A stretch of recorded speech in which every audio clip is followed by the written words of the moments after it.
Welcome once again to House Rivalries right here on CCGG on Twitch.tv. We're back once again with the North American House Rivalries team competition. Round 3 and 4 of Swiss coming up tonight for you. And for round 3, we've got Swagoi Gaming versus Lazarus. And this one's going to be a hot one, folks. I'm Cinder, and I'm here to cast this along with my good friend Wicked Good. How are you, friend? I am fantastic. It is Saturday Night Fights, and I could not be happier. Yeah, this is good stuff. It's a pretty smoking night of Hearthstone. There's House Rivalries, and then later tonight there's some other spicy things going on in WSG. I hope everybody tunes in for that. But this is going to be a good one for now. Swagoi, the new team on the block, so to speak, but they've been growing quickly, and their talent pool has been impressive so far in competition. Lazarus, chock full of people that we know very well as some of the best players in the game. And the lineups pretty close, but seem to be favoring Lazarus. Wicked Good, what do you think? Yeah, so we have Sugoi bringing a even paladin, mid-range hunter, a control priest, and a rush warrior, featuring featuring Amani Warbearers and Scourge Lord Garrosh at the top end. Unfortunately, we will not be seeing that because presumably Lazarus had not spent a lot of time practicing against Rush Warrior and banned that right out. So we won't get to see that, but we will get to see the other three decks. And Lazarus coming with a lineup that looks like it's pretty geared to target mid-range hunter with a Miracle Rogue, I guess is the new term for it. The tempo rogue that runs Myra's Unstable Element at the top end instead of a Gadgetzan Auctioneer. Mid-range hunter, a secret odd mage, and also their own even paladin, and their secret odd mage has been banned out by Swagoi. So yeah, I mean, if you've been following any of the specialist tournaments over the past couple of weeks since that has opened up, it's been a lot of mid-range hunter. It's the best deck in the format. Not really a surprise to see Lazarus trying to target that, and all of these decks are fairly well favored against the mid-range hunter, though Sugoi's can get some edges in some of these matchups. The control priest can kind of get over the mid-range hunter if it gets a good start. Even paladin can out tempo it, and there's always the mirror. So this could go either way. But definitely she should have some really good games on her hands coming up. And the mirror is going to be interesting too, because these two builds of mid-range hunter are fairly different in their approach. Lazarus has a little bit more staying power with a couple of Savannah High mains, as well as 2 copies of Dire Frenzy. A lot of mid to late game power. Swagoi has gone with a little bit more of an aggressive approach with the 2 copies of Master's Call, Unleash the Hounds, a lot more burst damage, along with a baited arrow hanging out there in the list. So I anticipate Lazarus perhaps trying to keep a hold of the board and wait until those big power turns later on and keep the more aggressive offense of Swagoi out of their hunter. Yeah, and that Headhunter's Hatchet that's in Swagoi's list could be interesting too, being something that can help them keep initiative on the board, which is really, really critical in the mid-range hunter mirror matchup. So that's something that could give them a little bit of an edge. The rest of, I mean, the even paladin is very typically going to be favored. Their even paladin is running 2 copies of Avenging Wrath, where Lazarus is only running 1. Lazarus is opting for a little bit more of the top end, it looks like, and they're running 1 copy of Equality, where Swagoi has decided to dispense with the equality altogether. But so, that, it looks like they're heading into match now, so we're gonna jump in and get the spectator client started.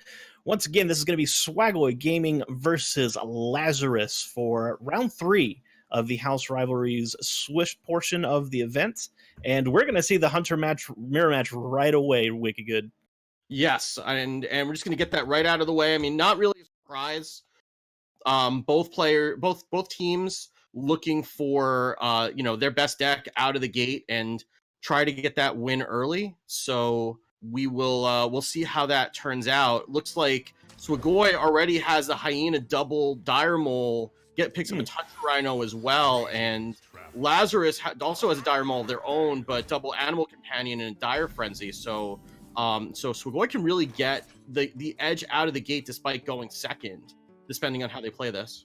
Yeah, this is both teams have a respectable start here, but Swagoy's hand just looks really, really good coming out of the gate. But dire moles for both teams, definitely what you want to see. But noticeably, Lazarus lacking a two drop. That could be a deciding factor in this match because Swagoy is going to be able to probably get a little bit ahead on board here. Yeah, and it'll be interesting to see how they navigate this. Looks like they are going to choose to coin out the double dire mole, and just try to take that initiative as early as they possibly can. Hmm. Not really any way to start procking that scavenging hyena. Timberwolf is not going to be great here because it's not going to allow Lazarus to trade off either of these dire moles on the other side, and it's just going to get traded off by one of the opposing dire moles very, very quickly. Yeah, that's rough. They were looking. I don't blame them for keeping the two animal companions. I mean, that's a very very strong start, but that decision has left them without a two drop, and this is extremely awkward now for Lazarus. I think I agree with Sogoy's use of the coin here, just as you said, just to secure the board, especially with a scavenging hyena backing things up. Well, Yeah, Lazarus is just going to go ahead with the Timberwolf. yeah. I mean, I guess it allows them to trade off one of these dire moles, but the problem is that hyena's in hand, and that hyena now is going to get buffed by assuming that Swagoy decides to do this. I can't imagine they have another play in mind. They can very easily trade either both. They're probably figuring out if they want to trade off the Timberwolf or if they want to trade off the Dire Mole, because either of those does kind of the same thing, but either way, they're going to end up with a 4/3 hyena at the end of it. Yeah, I think I like taking the dire mole out of play here just to give that one extra health of buffer. In case they roll Leok on the animal companion on turn 3 or something like that. So we'll see which way they go with it. It's gonna be no, they go with the Timberwolf. Yeah, there is the consideration of Unleash the Hounds. And True. I mean Springpaw too, but Unleash the Hounds, leaving those up and then having a Timberwolf to buff them would be able to trade off that hyena. So, though Animal Companion Huffer's pretty good at trading off a hyena too. There you go. And it's about as good as they could have asked coming out of there. Misha would have been liable to be picked off by a kill command, and Leok just would have been bad. Yeah, So the Huffer was really what they needed there.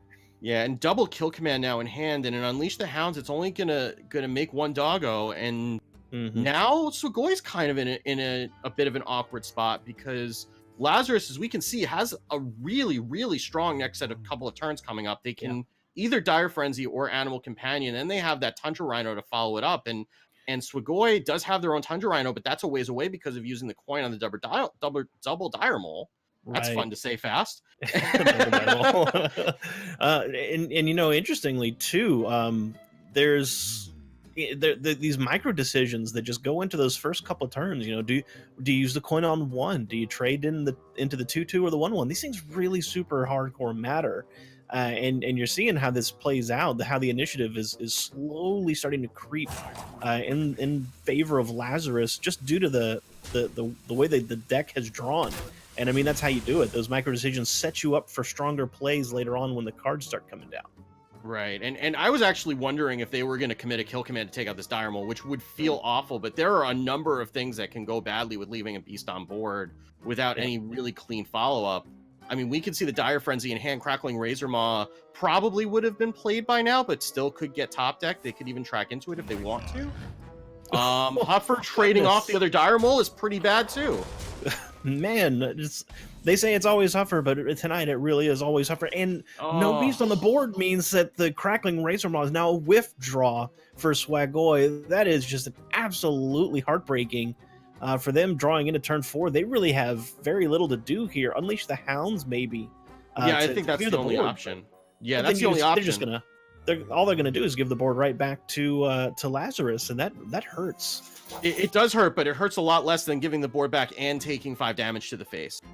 So I'm sure that they're trying to figure out if there's any other way to not do that. I mean, a kill command on the Huffer is another option. I don't know that that's better. What the kill command is going to do in terms of damage. The damage potential to go face for the Unleash the Hounds is not nearly as much. I was wondering if they were actually thinking about going face with that Hound too, which could have had some merit, but getting a clean board, and then there comes that Tundra Rhino. So now does Swagoi have to commit the Razor Maw or maybe the Hyena here and then kill command the Rhino? I think they do. I think they I do think you too. can't live the Rhino alive on board. No, there are too many bad things that can happen. I mean, with an empty board, at least you don't have to worry about a Hyena getting buffed and coming right at your face. But I don't think. I mean, they could also Razor Maw the Hyena and try to give it taunt or something, but there are just too many horrible things. I mean, even just that flanking strike that we can see in hand. Oh, that would have been a disaster.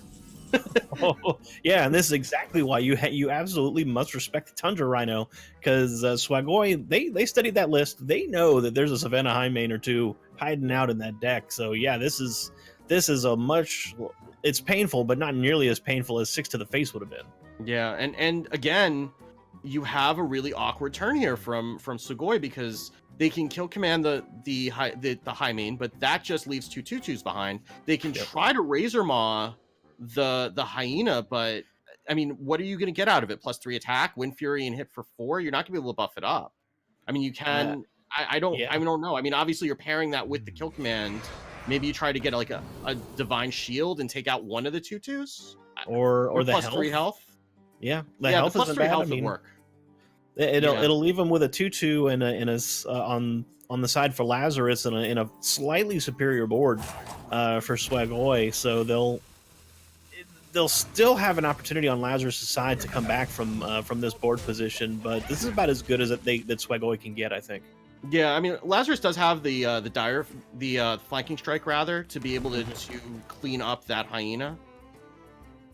This is an interesting decision that they have, because they can get another flanking strike, try to keep board, or they can take a Razor Maw and just try to push some damage, and that looks like that's the plan. That fits in the curve really nicely with the flanking strike too. Yeah, and I think you also have to consider the possibility of putting the Dire Frenzy on the Razor Maw, which is a very popular play for this deck, to get 3 more adapts, and you know, a 2 mana 6/5 also doesn't hurt either. Yeah. So you want to try and stick that when you can. So this Discover though, Divine Shield or plants, or do they take the attack and just trade off the Hyena?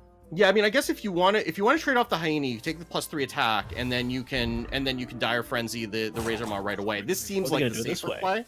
This seems like the safer play, where you put the Divine Shield on the Hyena, take out the other board, and now, oh, that could be interesting though.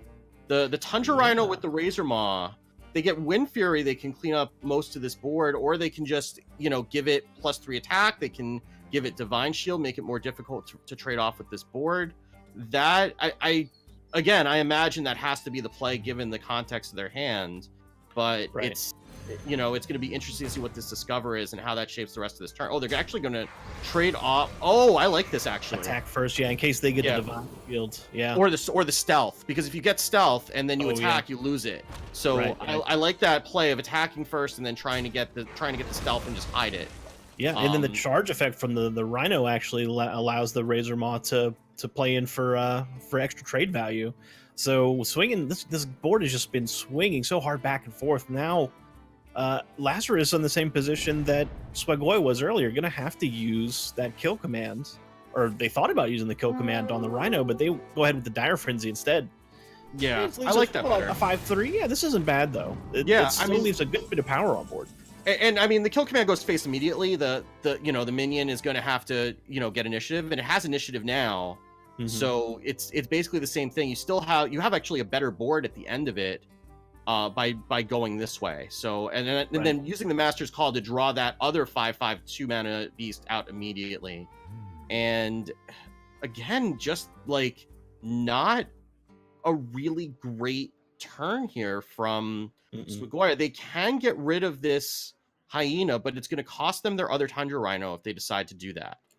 It costs them everything. The Rhino and Unleash would both have to get used to clear this board, and that Master's Call was so huge there on the side for Lazarus. It allows them to get some more assets on board, and Swagoi's kind of in the corner here. They can't really commit without literally emptying their hand. They'd be completely out of gas, and Lazarus, having refilled, would be in a much better position to start closing out this game.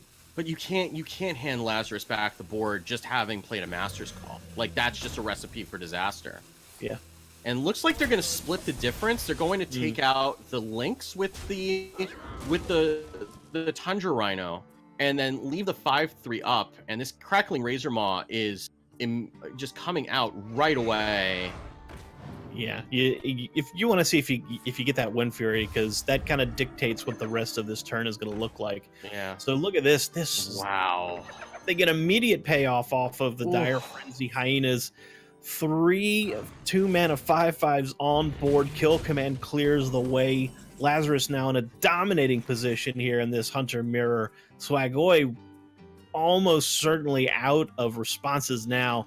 Unleash the Yeah. Hounds doesn't do much to this board here. The Hatchet, not enough to get things swung back in their favor. I mean, you can take out the Razor Maw and the 5/3 with Divine Shield with the Unleash the Hounds Headhunter's Hatchet.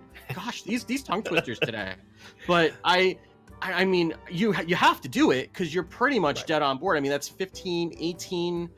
Hero power's 20. They need then Lazarus would need just 1 additional damage if you don't clear off some of this board. So you kind of have to do it because the odds of them getting 1 extra damage are fairly high. But yeah, I mean, it doesn't really leave it leaves you basically on Rexar or bust territory next turn, and even Rexar may not be enough to save them at this point.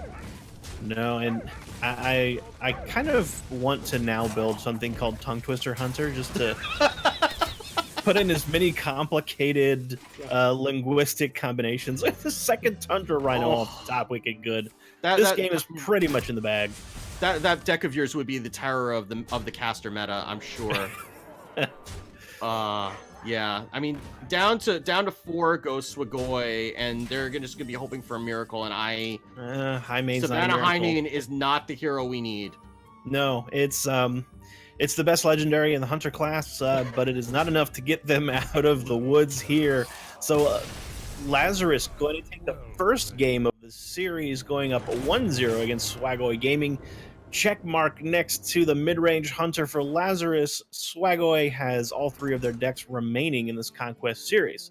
So, Wicked, what do you think is the next step here for Lazarus? How do they get game 2 in the bag? So they're going to be trying to get rid of that mid-range Hunter. And I mean, they clearly targeted it. I would imagine they're going to probably want to go to their Even Paladin next. That's going to be the best if you expect Swagoi to go back to the mid-range Hunter. Right. And I would expect that Sugoi's probably going to want to get the mid-range Hunter through because that's going to be, the deck that's going to be the one to most likely get a win in any scenario. It could be it could be trying to level them and then maybe go to something else in order to get around that. But I would imagine if you want to target the mid-range Hunter, then the Even Paladin's the way to go next. Yeah, the Even Paladin just kind of has the best numbers across the board for both teams. In fact, like Swagoi has favored matchups except for the Mirror, and Lazarus same for the Even Paladin. So I would think that it's both teams probably have a pretty good shot at securing a win here with the Even Paladin, because you don't want to queue in an unfavored deck, and if Even Paladin is still alive for both teams, there's no other deck to queue but Even Paladin, right? Right. So I imagine that's probably what we're going to see, but both teams are conferring about what deck they're going to queue, and it's an important decision. Sequencing matters in conquests. Because when you get that extra crack at an unfavored matchup, it tends to go in your favor in a long enough timeline. Yeah, I do wonder how much that Headhunter's Hatchet in Sugoi's list, assuming that it is a mid-range Hunter versus Even Paladin list. I mean, they swapped out the Candle Shot thing, and I wonder if that is going to actually be a good decision or a bad decision, just because you have to wait an extra turn to get that online. And if you don't stick it with a beast, then you get one less swing with it. But that question is going to have to wait because apparently they both leveled each other, and now we have Even Paladin for Sugoi versus the Pirate Miracle Rogue for Lazarus. Oh, this should be interesting. This the Even Paladin is really tried and true. It has shown its consistency through multiple meta changes and card nerfs, and it has stuck around and maintained its tier 1 status. On the other hand, this Miracle Rogue is new on the scene, but it has shown a great deal of flexibility, and that has been a real advantage in the specialist format. So I'm not surprised to see people kind of trying it out in Conquest because it definitely has some good matchups. Yeah, and in this matchup specifically, the goal of an even paladin is to build one big thing and smack you in the face with it. And you know what's really good at dealing with one big thing? Sap's Yes. really good at dealing with one big thing. And I so was is gonna say Vile Spine Slayer. Vile Spine Slayer and Sap. They're both good at Both dealing with good, one yeah. big thing. Because once you've applied one of the paladin buff spells like Blessing of Kings or the Spikeridge Steed, Sap essentially destroys that card by returning the minion back to hand. The enchantment goes away. Enchantment. I've been playing a bit of Magic, so yeah, it gets a lot of it's a lot of value against the even paladin, and then of course the 1/2 minions match up really nicely against the hero power that the even paladin has to rely on in the early game. But Monty Berserker is going to have something to say about that. Yeah, Monty Berserker is one of the best early drops you can get in even Paladin, just Mhm. because it can usually trade off the early drops from the opposing deck, and then becomes a 5 whatever health it has left. I would imagine that has to be the play over the acidic swamp ooze in particular, Yeah. because the raiding party that we can see in Lazarus's hand is going to pull out a Shadow Blade that they're going to want to get rid of. There is something of a consideration for hydrologist as well, because that does give you the secret to be able to play next turn, but you can always do that next turn also. Right. Yeah, so and then you just kind of see the additional tempo that you get from generating that 1/1 guaranteed, being able to just get bored early no matter what you draw. Lazarus here has plenty of ways to get that raiding party online if they want to. It's just going to be a matter of when they want to do that and how much tempo they're willing to sacrifice in order to do that. Right. The dagger is so important here to the rogue's Ooh. plan, and actually tanking 5 just to get rid of that Amani Berserker and secure the board again. Yeah. Health is a resource, and you may as well use it. And that Blessing of Kings right there that just came into hand is exactly why Lazarus was willing to tank 5 damage, because they did not want to leave a minion on board heading into turn 4 for Swagoi. And also crucially, they need to be able to trade off 2 minions next turn, and that's why he's valuing the 1/1 on board versus the 5 life that he's taking by face tanking the Amani Berserker, because it is really, really important not to fall too far behind on board, especially with no Sap and no Vilespawn Slayer in hand for Lazarus. They need to make the most use out of these minions in order to be able to clean up whatever Swagoi is going to be putting down. And Swagoi trying to figure out if they want to just get rid of the other half of this hero power to try to get the Swamp Ooze to stay on board, or if they want a Hydrologist and then get a secret that can help them, or alternatively just hero power. But they kind of have to hurry up. Yeah, I don't hate going for yeah, so it sounds like we had Unleash the Hounds played on Cinder's side for a second there.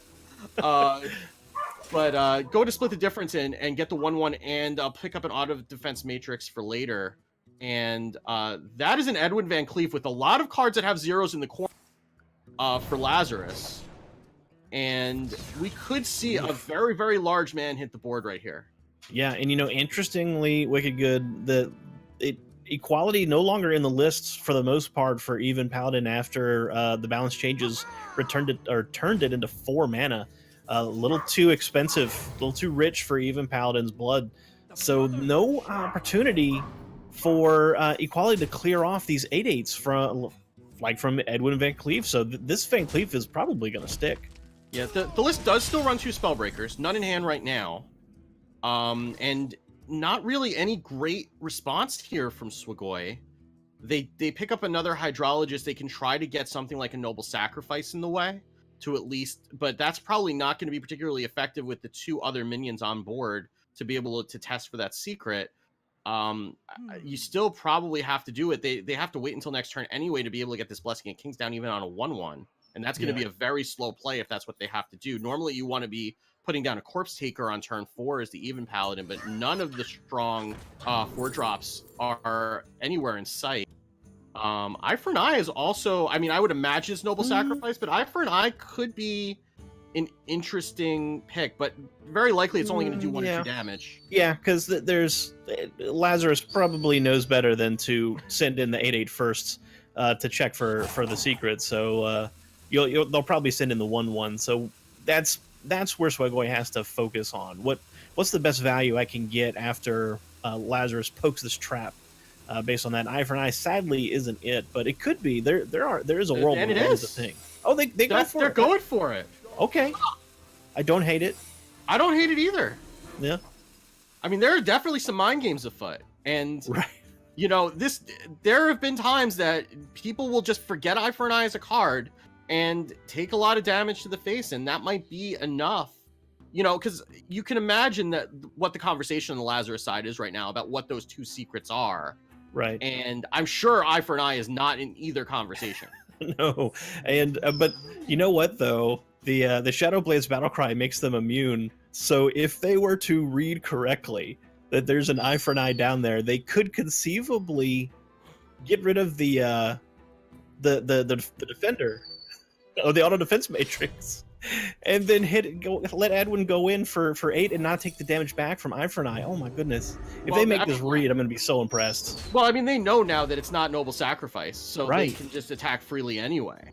Yeah. The only thing they have to worry about now is redemption, and I wonder if you don't, the way you play around redemption is you just don't kill the 2/2. That's how you play around redemption. So or send in the 2/1 to check for it. Oh, they missed out on it. There's only so much time to think about one's turn, so they didn't get the opportunity to maximize value on that read, but a pretty good read nonetheless. And now the board firmly in control for Lazarus, and a little bit of refill from Raiding Party, and now Swagoi on the back foot. Corpse Taker is a card, but it's only going to do so much against that Edwin Van Cleef from Lazarus. Well, it's going to heal up a lot of that damage this turn, at least. Sure. I mean, it is going. We don't see any way, and I mean, unless the Lazarus decides to commit this Eviscerate based on the texture of the hand. Now they don't really have a way to clear this off without healing Swagoi back up to full. I guess that. And none of these cards really. These are all combo cards. You could use the Eviscerate to trigger one of them, but you're still giving them at least 3 healing. And I guess if with the one of the Shadow Blades drawn, playing the Raiding Party without the combo is not a huge loss. Yeah, this is fine. Yeah, and I mean, ultimately, this you can see from Lazarus, the way Lazarus played the last turn, and because normally you look at somebody trading an 8/8 into a 2/2, and you say, "What the hell are you doing, noob?" But that's the correct thing to do in this matchup because it's so important to keep board. And if you fall behind board against even Paladin, you're going to lose. So that's why they're willing to sacrifice that 8 damage to face in order to pay dividends this turn. Exactly. And the difference between leaving up a minion here versus clearing them off is whether or not you get an extra turn before even Paladin can commit something like the Spikeridge Steed. So it's super important for Lazarus to keep the board clear here and make sure they can punch in all this damage next turn, because this is actually representing lethal. And so Agoi has to figure out how do they not die this turn based on the texture of their hand. Yeah, they have 2 options, and both of them are pretty unsavory. One of them is they can Tarim, and that's going to get the Edwin down to a 3/3, but it's also going to make those 2/2/1s and the 1/1 into 3/3. Or they can Avenging Wrath, which will probably take like 4 or 5 power off the board, and at least let them live to be able to hero power alongside their own Tarim and not make a bunch of upgrades for their opponent. But either way, neither of these is really going to feel great.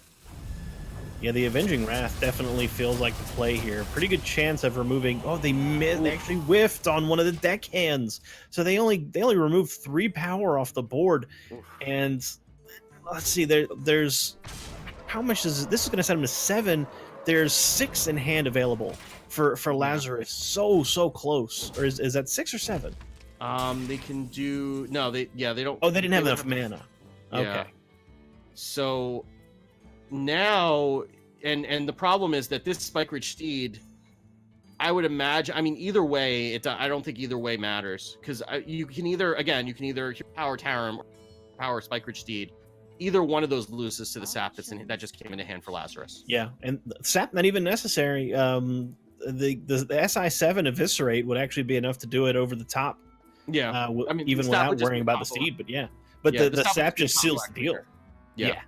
absolutely.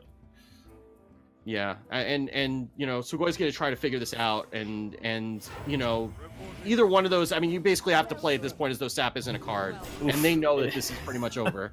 Yeah, that's tough to know. Knowing that the damage is in hand, without even seeing the hand. But you know what? Lazarus not even going to do the bad manners. They're just going to go ahead and punch in the damage and not draw out the game any further. So this is 2-0 now for Lazarus. Swagoi still not yet on the board, and Lazarus just has remaining for them the even paladin of their own. So 3 chances to score a win, in 2 out of 3 of those matches are favored wicked good. Yeah, I mean, all things considered, I mean, and the other one that's not favored is a mirror. So Yeah. it's going to be a bit of a difficult run from here for Sugoi. They really needed to pick up that win with the even paladin. Well, the even paladin isn't really so much of the issue because they are favored against against Lazarus's hunter and the rogue, but the problem is that those are all both out of the way, and this even paladin is now going to be favored against the rest of this lineup, and they're going to start with that control priest. Okay. And this is probably the best match for the starters. This is not the hand they want to start with, but Psychic Nope. Scream is pretty good at getting rid of a board of big things just as well as Sap is. Yeah, and Anduin can even come into play at times, as well as a crowd roaster. There's a lot of ways to address one big minion in control priest. So this is not a bad defensive decision here by Swagoi. It's going to be a matter of whether or not it can pay off dividends, because honestly, the even paladin can put out enough early pressure to get ahead of those late game control pieces for the control priest. So it's going to be a question of opening hands, I think, and whether or not Lazarus can outrace the control mechanisms of the priests. Yeah, we should mention this is an anti-aggro build of the control priest. So not only do you have the Dustbreakers and the Twilight Acolytes and the Scale Worms, you also have Wild Pyromancer, and that can help and Tar Creeper as well. So that can help against some of the early game. It can also, if it's an Amani Berserker, it may not be what you want to do, and there is the Wild Pyromancer coming into hand, so that can help to try to deal with a little bit of this early board, especially if they can find themselves a Power Word Shield in order to be able to pair with that Wild Pyromancer. A little more tuned towards the odd paladin side of the paladin class to take care of those wide boards of 1/1s and 2/1s that the odd paladin can put out. But even paladin still has to leverage its 1/1s quite a lot. So the Pyromancer is probably still going to get some good value here, and Lazarus pulls the Pyromancer of their own.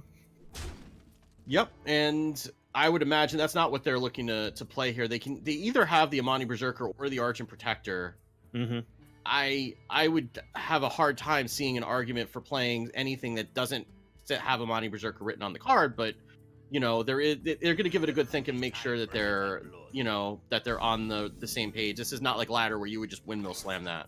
Right, and the Argent Protector still good, but you want to get more value out of that Divine Shield. If you Divine Shield something much bigger, it can protect it from the likes of the Dustbreaker, the Crowd Roaster, etc. Putting it on a 1/1 feels like a little bit of a waste, I would imagine, for Lazarus. So the Amani Berserker, as we've noted, Wicked, is really one of the best 2-drops available for the even paladin. So no surprise there. Yeah, and the Argent Protector is going to be better in a turn or two to set up for that Dustbreaker turn. And so I guess trying to figure out if they want to use this Pyromancer now, or if they want to Shadow Visions or not. Ooh. Or court out the Tar Creeper, which is also a valid play. Yeah. Or just Hero Power Pass. Okay. Yeah. The traditional turn 2 priest play of Hero Power Pass. I imagine that what Swagoi has considered is they drew the Pyromancer, they still have the coin. Do they want to use that in combination with the Shadow Visions to get a bigger clear? Although that Divine Shield on the Amani Berserker is really problematic now for the Control Priest. Yeah, there is a dragon in hand. They could coin. You're going to lose a little bit of Pyromancer value this way, but you could coin the Duskbreaker this turn to clear off everything but the 2/3 and then have a 3/3 to contest it. Right. Or you could pyro. I mean, if you pyro coin Shadow Visions, you're going to be facing down a 5/2 with your 3/1, and I'm not sure. Especially that's going into the Blessing of King's turn. I don't think that's necessarily what Swigoi is going to want to do. But there's not really any way for them to get out of this turn with a clean board. They're going to have to leave something behind, and it's a matter of just what they think the most efficient way is to do it. They could also just throw a Tar Creeper down and say go. That's also a valid play that they can make from this point. Yeah, Save and I think that Pyromancer for when they have more spells in hand and more mana. Sure.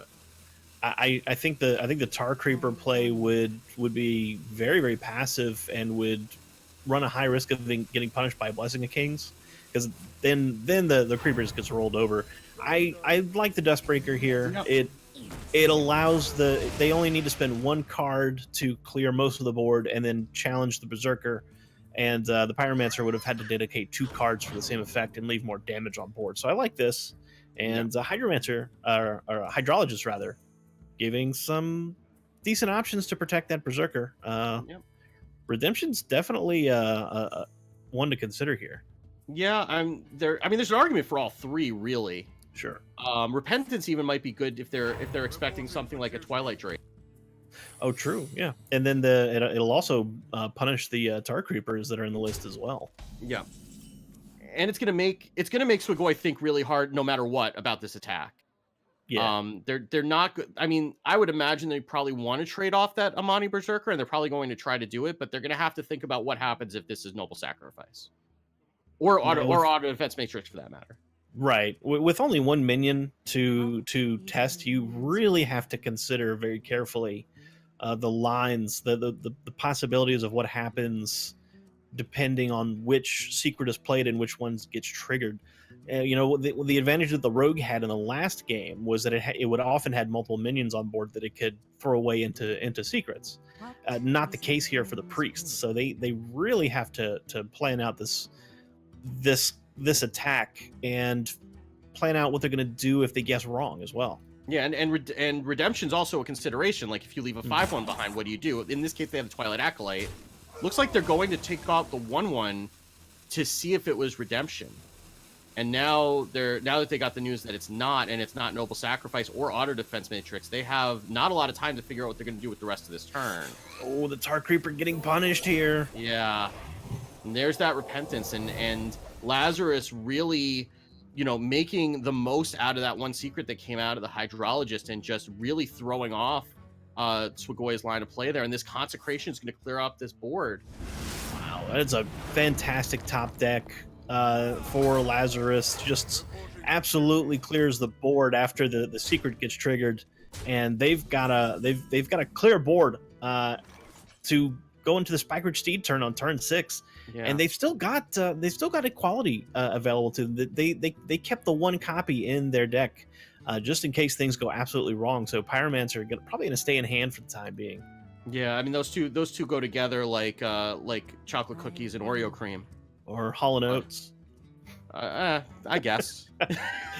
showing my grays wicked good. I'm just hungrier than you are right now, I think is what the issue is. Fair enough.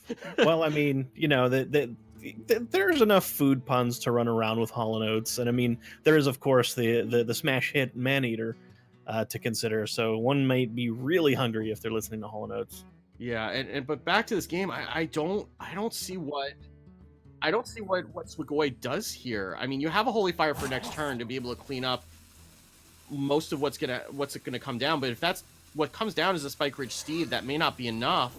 And they haven't used the Shadow Visions because, quite frankly, they can't get anything useful out of the Shadow Visions right now. What are they digging for? I mean, they could get a Sacred Scream and wait 3 turns to use it.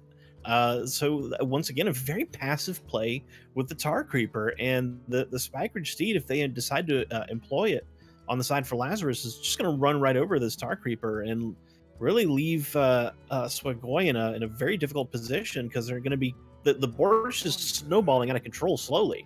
But it's going to be inevitable at some point. Yeah, I mean, this Spikeridge Steed is actually going to make this Amani Berserker, if they decide to trade off the Tar Creeper, and I would imagine they would. That's going to make it a 5/6 which is going to be out of range of the Holy Fire that's in hand. Looks like they're going to commit the True Silver instead. This is actually going to be welcome news for Swagoi, because that means they are going to be able to get rid of that Amani Berserker with the Holy Fire and then heal up 5 of this damage. And I think this is Lazarus respecting the possibility of losing the Steed value to a Psychic Scream in 2 turns.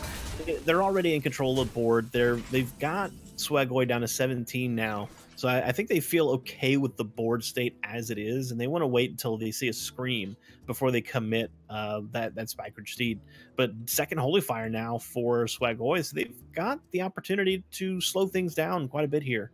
Yeah, the other thing they might have been worried about, and this kind of helps set up for that, is if there is a Twilight Acolyte, which there is, then that would turn it back into a 2/6 and then give Swagoi a 5/4 that they'd be able to trade with. If they do this next turn and the response is a Twilight Acolyte, then they have the other half of the True Silver in order to just trade that off. And I don't think that Lazarus is really worried about their life total at this point.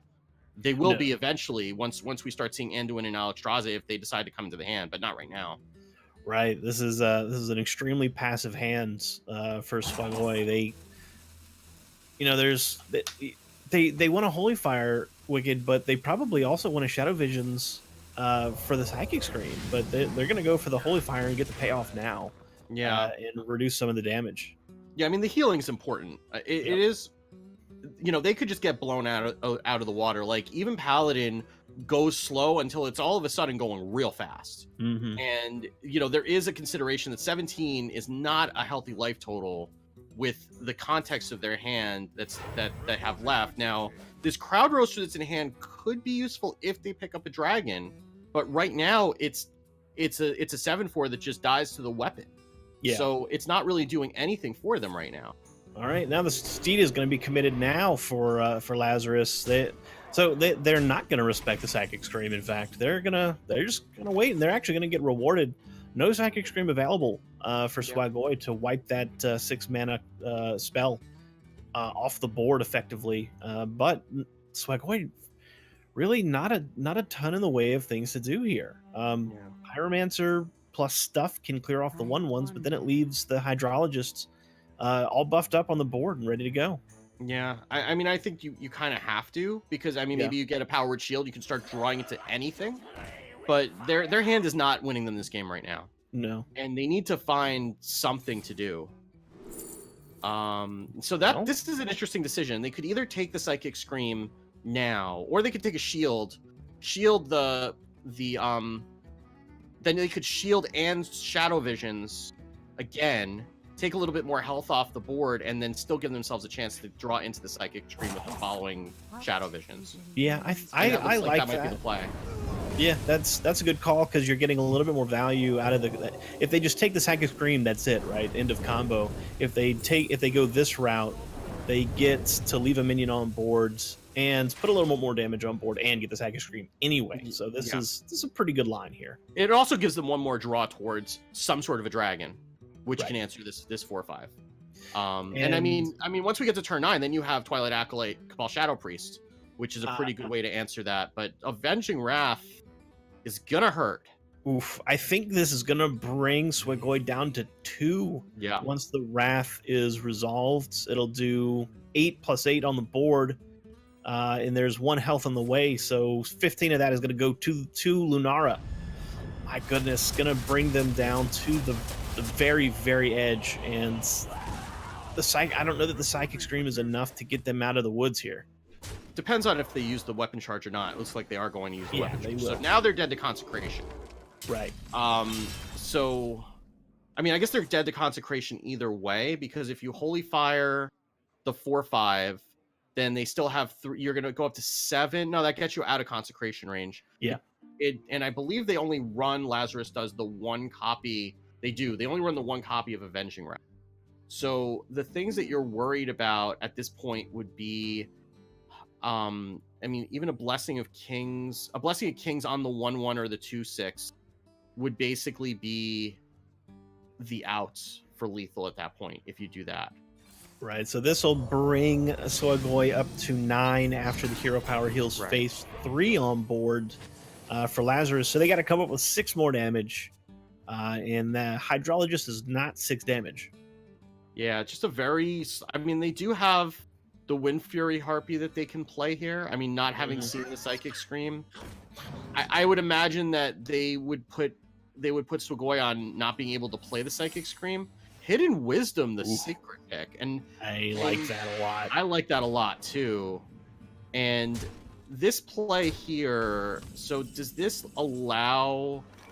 So they can go and Twilight Acolyte and Cabal Shadow Priest the Wind Fury or the Taunt for that. They could actually just Cabal Shadow Priest the Taunt. Ooh, that's really risky though. Yeah, I don't think you do that. I mean, it's just an option because I mean, the Psychic Scream is going to be the obvious play, right? Like they're gonna see that immediately, and then it's going to be spending less than 75 seconds in this case trying to figure out what else could we do. Is there anything better? That Valenier is going to come in hand now too. That's a big deal because that sets up lethal once again. 4 damage out of hand, and then 4 damage being played out onto the board. And the recurring value from Alex, though. Alex Straza off the top is going to buy them some valuable time. I don't think there's anything else they can do. The crowd doesn't. The Cabal Shadow Priests. Actually, the Cabal Shadow Priests. If they Cabal if they Cabal the 2/3 and heal, then they get out of the way of an equality trade and then hitting in the face, and then they can save the Alex Straza. No, but that's an alternative. It's really risky. I mean, if it was me on ladder, I'd rip the Alex Straza. I wouldn't even be thinking about it. Yeah, like the Consecration Pyromancer would actually just cleanly answer the Cabal Shadow Priest play. So that's a risk that Sugoi has to consider. They're going to go with the Alex Straza play, and I don't blame them. Getting out of range, not a ton of burst damage available to the Even Paladin. They're just trying to grind you down, and showing 8. The chances of them having 7 more damage in hand is almost nil. So living to continue to fight for another turn with Alex Straza, and it's an 8/8. So now Lazarus has to consider how they're going to address suddenly a big threat on the board for Sugoi. I mean, I would imagine this is the reason you put equality in your deck. Like, this is the scenario because you could equality and then just trade off one of the 2/3s. And then just continue going face. Right. Applying 6 more damage, putting Sugoi effectively on a 3-turn clock, and then just having more pressure on board. And then another big minion, depending on where the Valenier lands. Both of those options are quite good, honestly. Yeah. One of those options is real good for Sugoi if they can Acolyte Cabal Shadow Priest it, is the Kirsto Smith Kangor. They would love to be able to double their healing. Oh man, and you know what?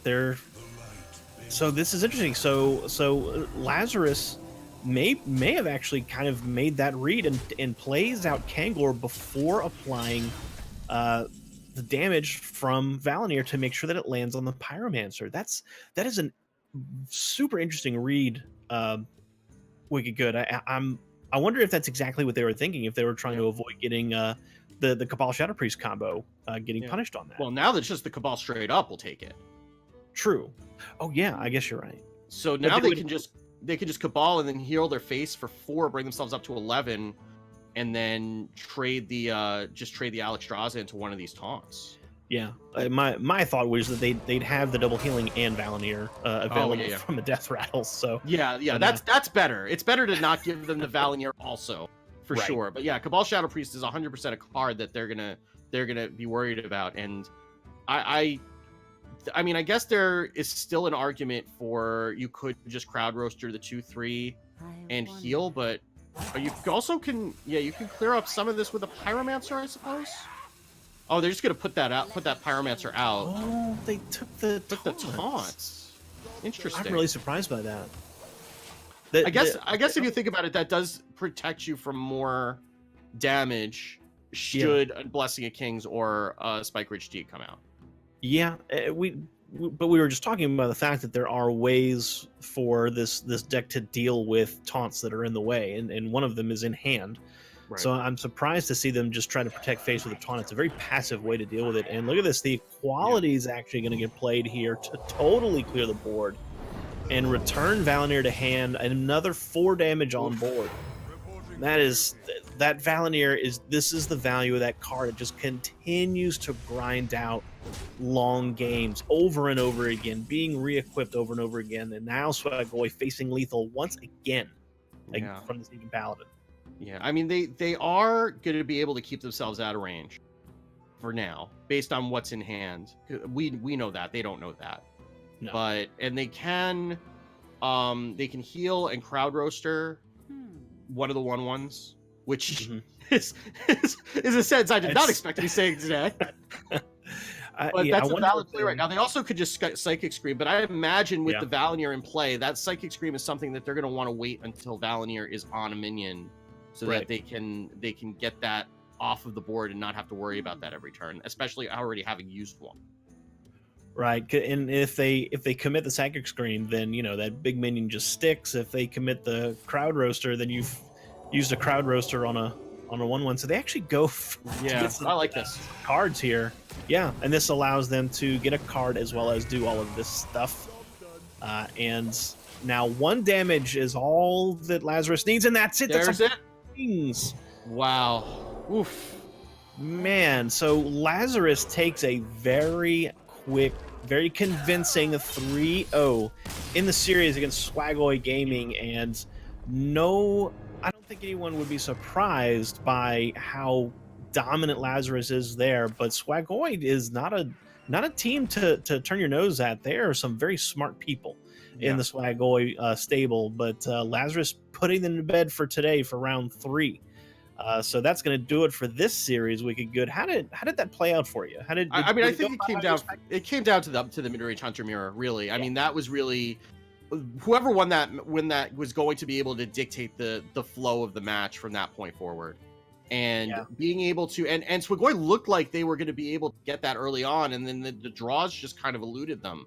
Like that really came down to that Lazarus was getting the draws that they needed to be able to keep the board, and Swagoi wasn't able to keep up. You could argue that maybe coining out the 2 dire moles, maybe had they not done that, they would have been able to use that tempo a little bit later to be able to try to claw the board back a little bit later when it mattered. But I mean, ultimately, you can't really fault them for trying to just put their foot on the gas early on in that matchup, especially having the more aggressive build of the deck. right. Um, And the Miracle Rogue too, I found interesting in this matchup because it's a newer deck. It's probably there's a little less confidence in the meta about the effectiveness of this deck, but Lazarus really showed the power and the potential of that deck. Forget Keliseth. Rogue has Eviscerate, which is a great two card as well as Sap. So just so many tempo twos available for that deck. It's a nice addition to this very very late road in the block meta. yeah, I mean, yeah, both be having access to both Eviscerate and Sap against a meta where a lot of minions are just getting buffed to ridiculous sizes is a Hmm. pretty smart meta call, all things considered. And then being able to have access to things like Vilespine Slayer and there it has a lot of refill in things like Raiding Party and even being able to just hit in with a Shadow Blade and make yourself immune. And we saw they could have really gotten on a Trollden video by going in with the Edwin in that second Right. game with the immunity from the Shadow Blade, and instead just save themselves 1 damage. But that could have been extremely relevant, especially against that even paladin. So it just looks like the decks that Lazarus brought were lining up a little bit better against Swagoi than vice versa. And again, had that mid-range Hunter Mirror gone the other way and Swagoi been able to dictate the tempo of the matchups from that point forward, and maybe been able to line up their control priest into Lazarus's even paladin, then maybe that would have gone a little bit differently. But that's the way the cards fall. That's why it's Hearthstone and it's not chess. Right. And I actually watched a little bit of chess today. But the Miracle Rogue, I think I agree. I think it's something of a nod to the even paladin being still in tier 1 because as we noted, those tempo tools being able to wipe out those buffs effectively by returning the minion back to hand. or just killing them all at the same time with Vile Spine Slayer. So it's a good meta call, I think, from Lazarus. But Lazarus is going to take their time and get a little bit of rest and hydration for the next match for round 4 today. And Swagoi going to do the same. They're going to go back to the drawing board and rethink their strategy going into the next match. And so are we. We're going to let the rest of the round resolve here in the control room. And when they're done and we repair for round 4, we'll be back. So we're going to take a short break, but don't go anywhere. We'll be right back with the second match tonight for House Rivalries North America.